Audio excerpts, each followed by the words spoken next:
So hey there guys, Erin here again, another full day of eating.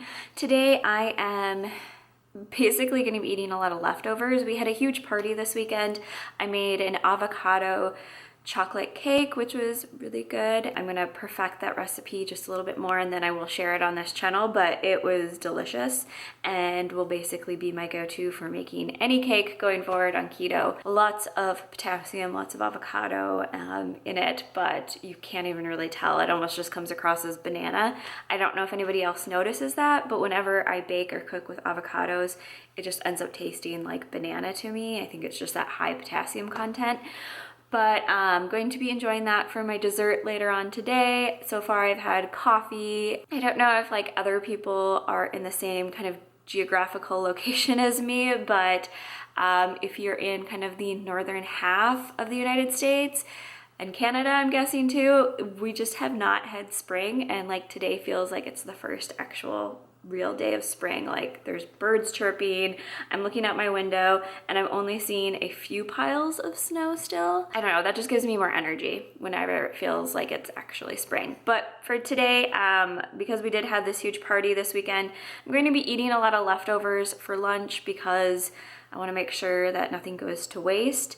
And then I'm probably, well, I know what I'm going to be making for dinner. I'm going to be making chicken thighs and parsnip chips and probably something else. Maybe I'll just have cake and that'll be enough. So I hope you guys enjoy this day of eating. And with that, I'm just going to go make lunch now and show you guys what it is that I end up either reheating or kind of putting together for my lunch today. So for lunch, I reheated some salmon cakes that I had made. These are just my basic salmon cake recipes, so for 4 of them, it's 2 cans of salmon, and then 6 tablespoons of almond flour, and then 2 eggs. And that gets you the base mixture, and then from there, you can kind of add in any additional flavors. So for these, I added in some fresh parsley, as well as some chopped up bacon. And then while I was cooking it, I took 2 cups of chopped Brussels sprouts and cooked it in the kind of grease that the salmon cakes were reheated in. So got in a lot of that extra flavor, and then, you know, also got in some good greens in as well. So when it was done, I just kind of plated it out. Of course, this is just like a lot of my portions where on the weekends, I'm cooking for my husband and myself, so this is 2 servings of the salmon cakes and then about a cup each of the kind of sauteed Brussels sprouts. And then I do make a homemade spicy mayonnaise, and I'll just kind of keep a jar of it around. And so I'm doing about like a tablespoon of that mayonnaise on top of each of the salmon cakes. And it's just a mixture of avocado oil, mayonnaise, and then some like hot sauce. So when it came time to make dinner, I was going to do chicken thighs, like I said, and parsnip chips. So I do chicken thighs the same way that I make chicken wings, which is basically laying down a baking sheet, putting tinfoil, and then using a wire rack, and then taking my chicken, drying it off with a paper towel, and then coating it in baking powder and any seasonings that I want. So these are seasoned with onion powder, a little parsley, salt, and pepper.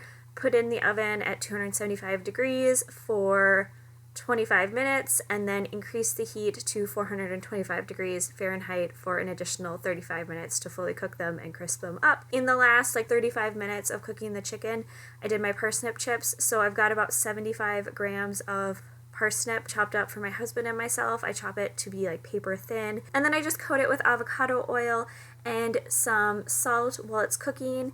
Again, I put it on a baking sheet with parchment paper. It's in the oven at 425 degrees for about 35 minutes. They do get a little crispy, some of them, depending on the thickness, and then when they come out, I cover mine with some more avocado oil as well as some apple cider vinegar, about 2 tablespoons of each. I like to get that extra fat in there, and then I like the taste of vinegar on my chips. And then I will also add in any kind of seasoning or spices that I want. So this was salt, pepper, and some dill weed. I did have, again, some of that avocado spicy mayonnaise left over. And so I just scooped that out and put that as a dipping sauce for our chips. And then portioned out between my husband and myself are chicken.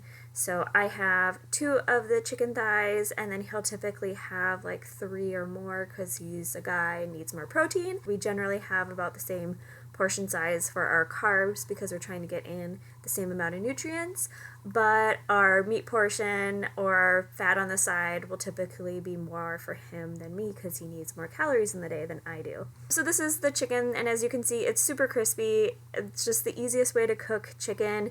You can do a lot during that hour that it's cooking. You don't have to flip it or do anything. It always ends up super crispy, and if I could, I would make chips out of chicken skin. It's just so crispy, and I love the way that this turns out. Like I said, I had some leftovers, and I had some leftover chocolate cake, so I had that as my dessert.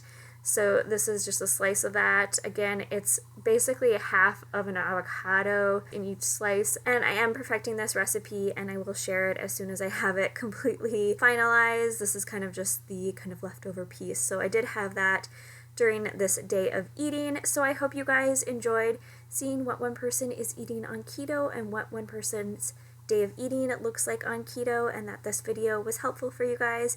If you did enjoy it, go ahead and give it a thumbs up. Otherwise, I will see you guys in my next video. Bye!